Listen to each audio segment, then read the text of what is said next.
கர்த்தராகிய இயேசு கிறிஸ்துவின் நாமத்தில் உங்கள் யாவருக்கும் என்னுடைய அன்பின் வாழ்த்துக்கள். இந்த நாளுக்கான கர்த்தருடைய வார்த்தை பிலிப்பியர் 4ஆம் அதிகாரம் 6ஆம் வசனம் இப்படியா சொல்லுகிறது, நீங்கள் ஒன்றுக்கும் கவலைப்படாமல் எல்லாவற்றையும் குறித்து உங்கள் விண்ணப்பங்களோடு கூட ஸ்தோத்திரத்தோடு கூடிய ஜெபத்தினாலும் வேண்டுதலினாலும் தேவனுக்கு தெரியப்படுத்துங்கள். ஆமென்.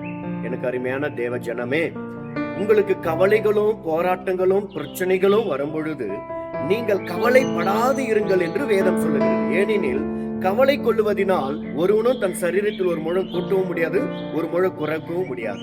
நம்ம மார்க்ல பார்க்கிறோம், இந்த உலக கவலைகள் வசனம் கிரிய செய்யாதபடி அதை நொறுக்கி போடுகிறது. இந்த கவலைகளுக்கு அவ்வளவோ பெரிய வல்லமை உண்டு. அதனால்தான் வேதம் சொல்லுகிறது, நீங்கள் ஒன்றுக்கும் கவலைப்படாமல் எல்லாவற்றையும் குறித்து வேண்டுதலினால ஜெபத்தினால தேவனுக்கு தெரியப்படுத்துங்கள். அப்பொழுது எல்லா புத்திக்கு மேலான தேவ சமாதானம் உங்கள் இருதயங்களை ஆள கடவுது. ஆமென்.